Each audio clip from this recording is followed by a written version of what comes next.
Yeah, all good in the hood. Let's go! Woohoo!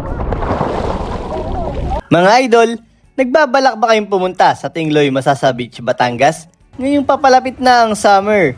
Mag-swimming sa Malaboracay nilang beach, mag-island hopping sa Sepok Island, mag-selfie sa napakagandang rock formation ng Dugong Cave, mag-snorkeling sa Sombrero Island, maligo sa napakalinaw na lagoon.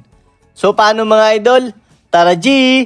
Kukulayan na natin ang drawing na outing para matapos na ang ating kakasana all.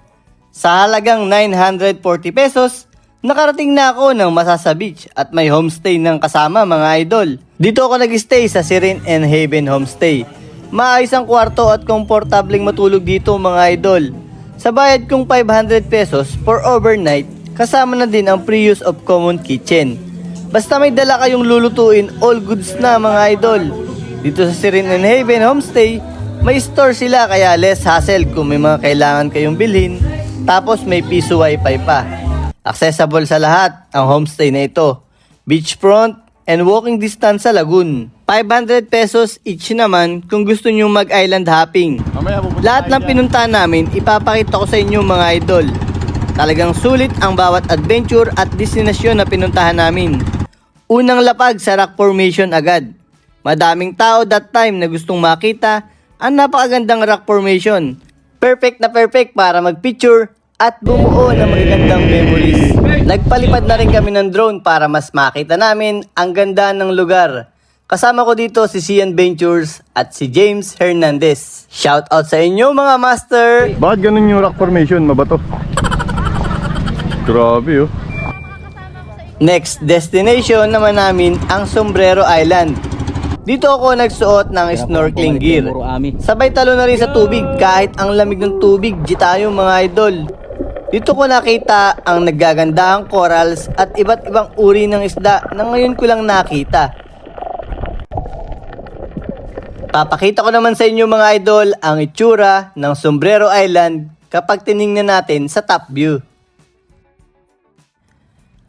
Ang next naman na pupuntahan natin ang Secret Lagoon. Hindi na siya Secret Lagoon kasi madami ng tao sa lugar. Grabe, sobrang insta-worthy ang place. Daming spot dito para mag-selfie or mag-video kasama ang family or mga friends. Ops, teka lang mga idol. Di pa dito matatapos ang ating island hopping. Ito yung pinaka-the best experience ko dito sa Tingloy Masasa Beach. Ang makakita ng pawikan. Ang ganda pala niyang pagmasdan sa personal. Di kalayuan sa Masasa Beach, andito lang pala ang pawikan at paikot-ikot lang sila dyan. Hindi nga raw kompleto ang iyong Tingloy Masasa Beach adventure kung wala kang picture dito sa batong ito. Kaya hindi namin pinalampas ang pagkakataon na makapag-picture dito sa signature na bato ng Masasa Tingloy Beach. Balik tayo sa naging transportation expenses namin patungo sa Tingloy, Batangas. Mula sa Antipolo, Rizal, nagtungo kami sa Mabini Anilao Port dito sa Batangas. Wasteable ang port kaya hindi kayo maliligaw. May parking fee ang mga motor na 100 pesos for overnight at 200 pesos naman kung 4 wheels ang inyong dala.